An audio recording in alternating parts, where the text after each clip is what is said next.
Kehidupan pribadi dan karir politik Presiden Macron sangat dipengaruhi oleh Brigitte Macron. Dan ketika kunjungan mereka ke Indonesia juga mengundang banyak perhatian. Namun sebelumnya, video yang dirilis pada 25 Mei yang menampilkan turunnya Presiden Prancis Emmanuel Macron dari pesawat di Vietnam menjadi viral. Dalam rekaman tersebut, Brigitte Macron terlihat mengulurkan tangannya dan mendorong wajah Macron ke samping dengan kedua tangannya, membuat namanya menjadi perhatian publik.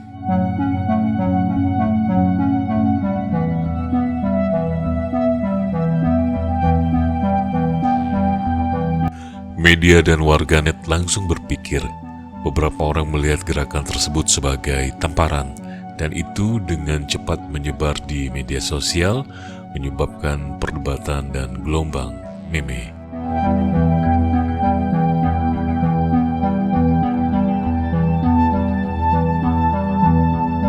Dalam pernyataannya, kami bertengkar dan lebih tepatnya bercanda dengan istri saya.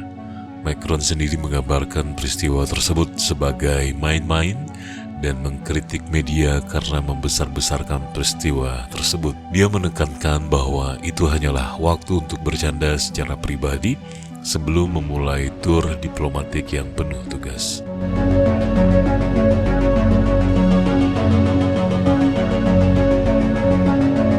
Setahun setelah Brigitte bercerai dengan suami pertamanya, pasangan ini menikah pada tahun 2007. Brigitte adalah orang yang Emmanuel sering menyebutnya jangkarnya, seseorang yang membuatnya tetap jujur dan membumi. Mereka menghindari menghabiskan malam tanpa pasangan. Menurut Brigitte, karena mereka memiliki kesepakatan, ketidaksepakatan, dan pertengkaran seperti pasangan lainnya. Karena peristiwa tersebut, Brigitte Macron telah menjadi perhatian global.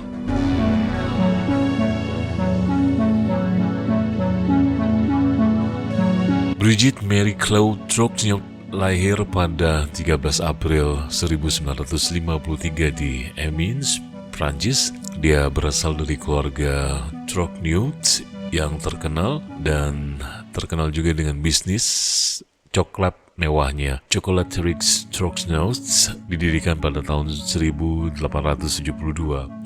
Perusahaan ini masih milik keluarga dan saat ini dipimpin oleh keponakannya Jens Alexander Trogneux, dan perusahaan ini membuat sekitar 2 juta macarons setiap tahun dan mempertahankan reputasinya di seluruh Prancis. Pada 1980-an, Brigitte Macron memulai karirnya sebagai guru sastra. Saat itu berusia 39 tahun dan dia mengajar bahasa Prancis dan Latin di Lycée La Providence di Amiens. Di sana ia bertemu dengan Emmanuel Macron yang masih berusia 15 tahun dan teman sekelas putrinya. Setelah pernikahannya, Brigitte mengajar di Lycée Saint-Louis de Gonzague di Prancis hingga 2015. Kekayaan Brigitte Macron bergantung pada warisan dan kepemilikan real estate. Berbeda dengan suaminya Emmanuel Macron yang mengungkapkan keuangannya menunjukkan aset yang relatif sederhana. Dia memiliki Villa Montjean, sebuah kediaman 4 lantai di Le Tequet yang diwariskan dari orang tuanya. Brigitte memiliki 2 properti sewa komersial selain villa yang disewakan kepada retail fashion dan agen real estate.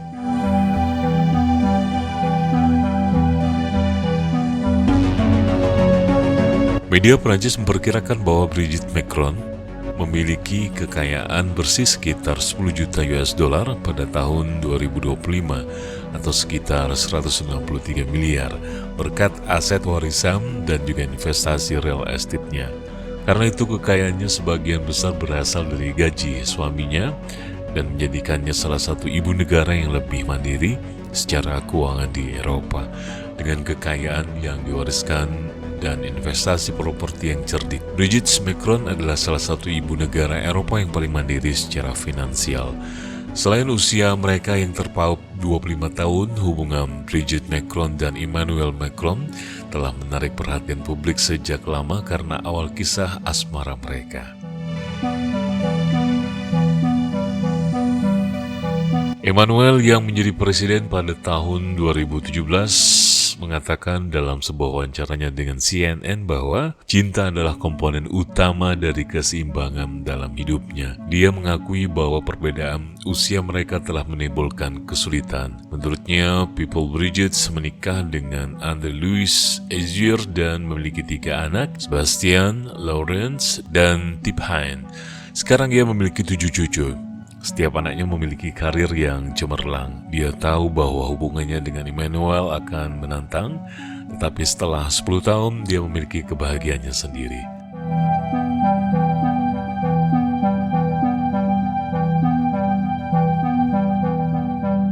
Brigitte menjadi tokoh penting dalam kampanye kepresidenan Emmanuel Macron pada 2017.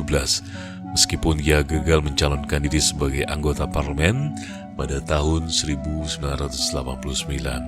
ia meninggalkan pekerjaannya sebagai pengajar untuk membantu suaminya, yang pada saat itu adalah Menteri Ekonomi Prancis. Sebagian besar lokasi kampanyenya dia kunjungi untuk mendengarkan kekhawatiran masyarakat dan berfoto selfie dengan orang-orang yang memintanya.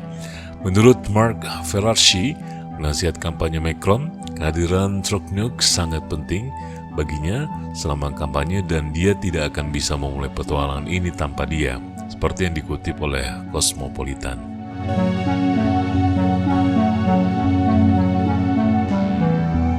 Sebagai ibu negara, dia telah melakukan tugas yang jelas tanpa jabatan dan kompensasi resmi, berkonsentrasi pada masalah sosial seperti pendidikan, perlindungan anak, integrasi disabilitas, dan memerangi perundungan di sekolah. Dia mengetuai Yayasan Rumah Sakit Paris Rumah Sakit Prancis dan memulai inisiatif Life untuk membantu remaja yang tidak memiliki pekerjaan atau pendidikan.